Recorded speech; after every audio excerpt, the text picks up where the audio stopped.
J'ai demandé ce que je pouvais faire pour eux et ils m'ont dit il y a déjà beaucoup de choses qui existent pour les personnes déficientes sensorielles, va plutôt essayer de sensibiliser les personnes valides à changer un peu le regard sur nous.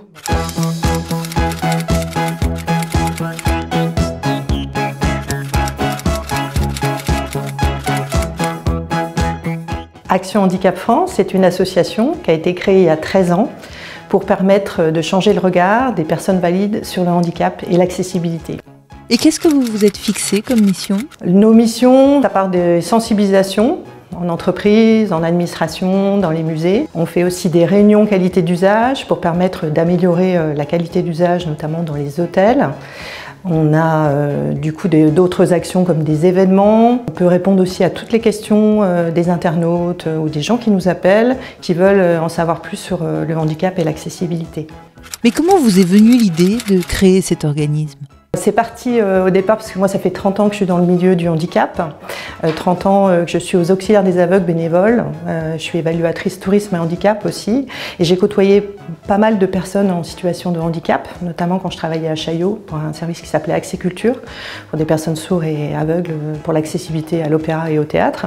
Et c'est dans ce cadre-là, j'ai beaucoup d'amis aveugles et c'est parti un jour d'une franche rigolade autour d'un repas et j'ai demandé ce que je pouvais faire pour eux.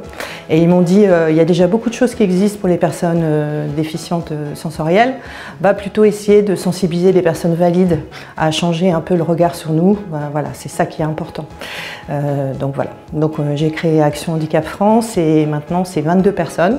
La moitié sont en situation de handicap et du coup elles peuvent témoigner lors de nos sensibilisations, de nos formations.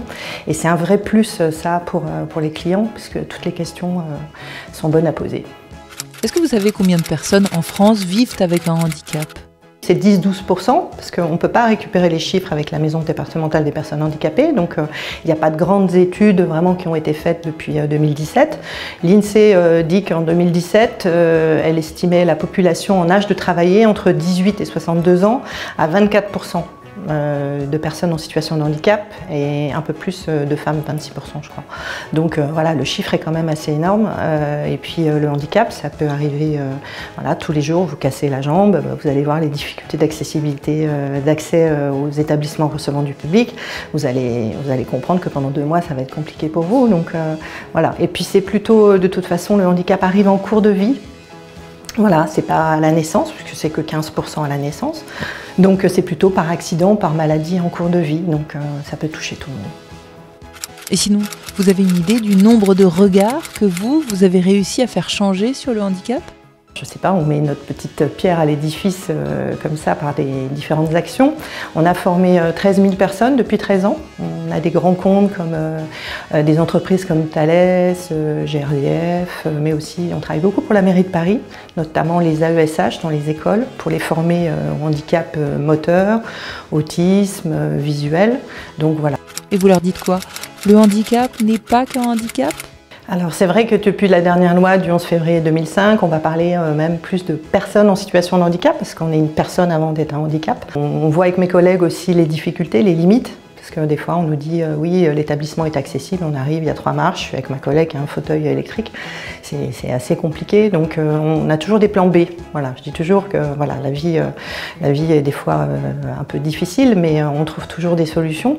Et puis la force du handicap, parce que souvent on pense que handicap égale incompétence, nous on essaye de montrer que justement il y a d'autres possibilités. Et au-delà du regard, qu'est-ce qui a changé concrètement ces dernières années ? Encore aujourd'hui, il y a des gens qui restent reclus chez eux. Depuis aussi Covid, ça a été très compliqué. Donc le taux d'emploi est 2 fois plus grand donc chez les personnes en situation de handicap.